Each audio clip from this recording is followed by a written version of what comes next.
High guys, welcome back to learn with Vaishali. आज आपण अशा टॉपिक विषयी बोलणार आहोत की आपण म्हणतो ना, मी आता जेवणार आहे, मी आता लिहिणार आहे, मी आता जाणार आहे. तर आवर्जून आपण जे करणार आहे त्याच्यासाठी आवर्जून गोइंग टू कसं यूज करायचं ते आज आपण लर्न करणार शिकणार आहोत. तर गोइंग टू ज्यावेळेस आपण वापरतो त्यावेळेस सब्जेक्ट कोणताही असो, ही, she, it, I, you, we, दे यांच्याबरोबर ज्यावेळेस आपण गोइंग टू वापरतो त्यावेळेस आवर्जून वर्बचा फर्स्ट फॉर्म येणार. त्याच्यामुळे हे सेंटेन्स आपल्या डेफिनेटली लक्षात राहणारच आहे. चला आपण शिकू. Let's begin. म्हणजे करणार आहे. तर स्ट्रक्चर कसं आहे? सब्जेक्ट, नंतर इज, एम, आर, नंतर गोइंग टू, नंतर वर्बचा फर्स्ट फॉर्म आणि नंतर ऑब्जेक्ट. हे दिसायला स्ट्रक्चर मोठं आहे पण सेंटेन्स बनवण्यासाठी आपल्याला खूप सोपं आहे. जसं की मी आता बोलणार आहे. I am going to talk. मी आता बोलणार आहे. मी आता खेळणार आहे किंवा तो आता खेळणार आहे. ही आलं तर काय आलं? Is. He is going to play cricket. ती आता लिहिणार आहे. She is going to write a letter. नंतर आपण बोलू शकतो मी आता वाचणार आहे किंवा ते आता वाचणार आहे. They are going to read book. नंतर आपण काय बोलतो? मी आता जाणार आहे मार्केटमध्ये. तर I am going to go in the market. असं म्हणू शकतो he, she, it, I, you.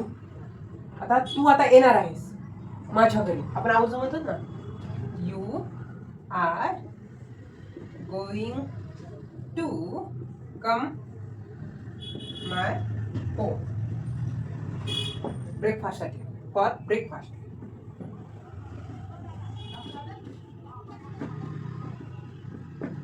अशा प्रकारे आपण गोइंग टू ला समजून घेऊ. म्हणजेच काय की जी गोष्ट आता मी करणार आहे, म्हणजे आज करणार आहे, 2-3 दिवसांनी करणार आहे असं आपण बोलतोय, त्याविषयी आवर्जून गोइंग टू वापरलं जातं.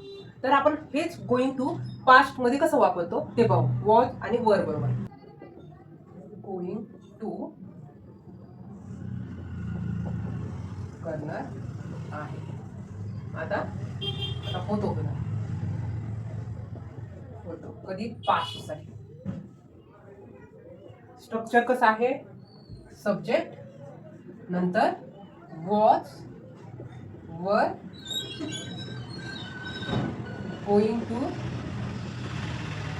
वर्बचा फर्स्ट फॉर्म आणि ऑब्जेक्ट. जसं की मी आता चहा पिणार होते.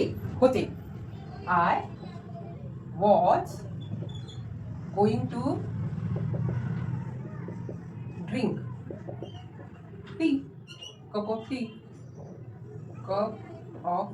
टी. मी आता चहा पिणार होतेच. मी आता जाणारच होते. म्हणजेच काय? I was going to go पार्लरला. To parlour. मी आता क्लिनिंग करणारच होते. I was going to clean my parlour. आता आपण वर विषयी बोलू. जसं की यू वर येणारच होता. तो येणारच होता. नाही, हा बरोबर. तो. You were going to come my home. तो येणारच होता माझ्या घरी चहा पिण्यासाठी. तर मी आवर्जून सांगू शकते की जसं की यू घेतोय तर वी घेतल्या तरी वर येणार आहे. तर आम्ही खेळणारच होतो म्हणजेच काय, we were going to play. आम्ही खेळणारच होतो. नंतर आपण आवर्जून बोलू शकतो की जसं की मी आता स्वयंपाक करणारच होते. आय नाही तर शी घेऊ आपण.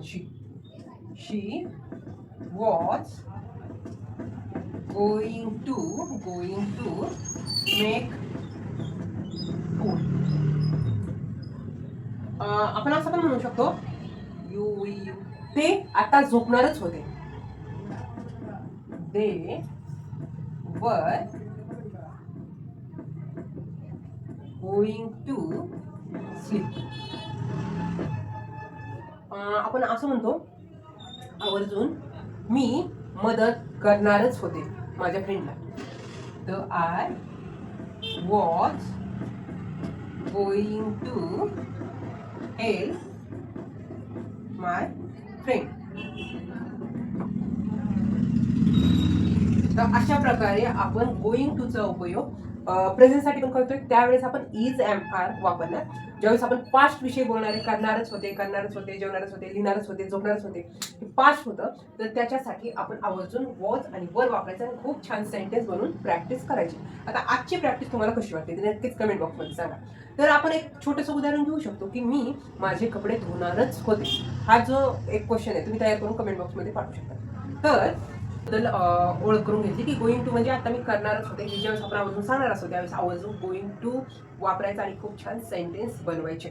खरं तर सेंटेन्स थोडे बनवण्याने तयार केल्याने आपल्या ते वर्ब आहेत ना ते लक्षात राहत नाही. त्याच्यामुळे आवर्जून रोज ॲटलिस्ट 20 सेंटेन्स तरी आपण बनवायला पाहिजे. त्याने काय होतं, हाताला आणि आपल्या ब्रेनला एक सवय होऊन जाते, हॅबिट होऊन जाते आणि ॲटोमॅटिक आपल्याला थोडे थोडे वर्ब लक्षात यायला लागतात. त्याच्यामुळे थोडीशी प्रॅक्टिस रायटिंग करायची, थोडे स्पीच बोलायचे आणि थोडंसं प्रॅक्टिस केलीच पाहिजे. त्याने काय होईल, आपल्याला खूप छान फ्लुएंटली इंग्लिश बोलायला येईल. तर आजचा व्हिडिओ तुम्हाला कसा वाटला तो नक्कीच कमेंट बॉक्समध्ये सांगा.